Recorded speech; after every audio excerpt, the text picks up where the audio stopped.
লক্ষ্য করা যাচ্ছে অতীত স্বৈরাচার এবং তার দোসরদেরকে পুনর্বাসন করার জন্য পায়তারা চলছে।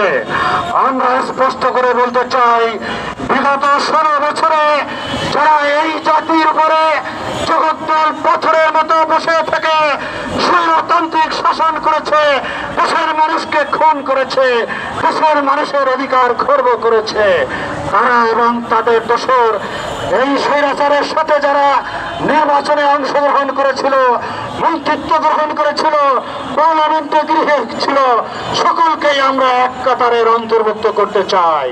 সুতরাং তাদের সকলকে বিচারের আওতায় আনতে হবে এবং আগামী নির্বাচনে যাতে এই অশুভ শক্তি কোনো প্রকার নস্যাৎ এবং কোনো অবস্থা সৃষ্টি করতে না পারে, তার জন্য প্রয়োজনীয় ব্যবস্থা করতে হবে।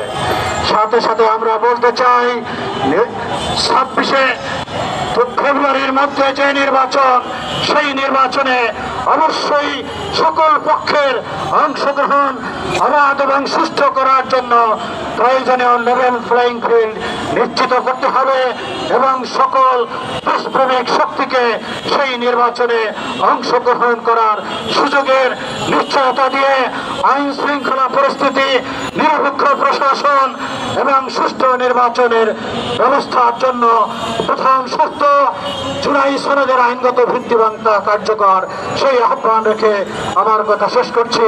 আল্লাহ হাফেজ। আসসালামু আলাইকুম। সংগ্রামী তৌহিদি জনতা, 6 দফা দাবি আদায়ের লক্ষ্যে এ পর্যায়ে গুরুত্বপূর্ণ বক্তব্য পেশ করবেন খেলাফত মজলিসের সম্মানিত নায়েবে আমির শাইখুল হাদিস আল্লামা আহমদ আলী কাসেমি, মাওলানা আহমদ আলী কাসেমি।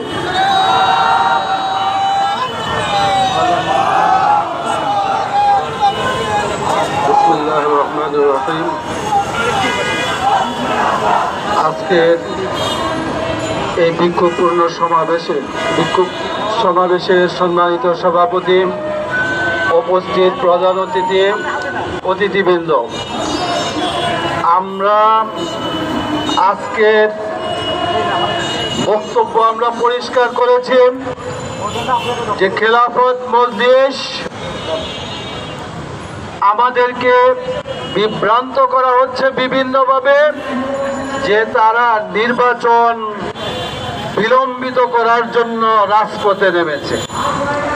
আমরা বলি, আমরা ঘোষিত ফেব্রুয়ারিতে নির্বাচন চাই এবং নিম্ন কক্ষে আমরা পিআর চাই না। ভালোভাবে বুঝতে হবে, নিম্ন কক্ষে আমরা পিআরের পক্ষে নই। সুতরাং যারা বলে নির্বাচন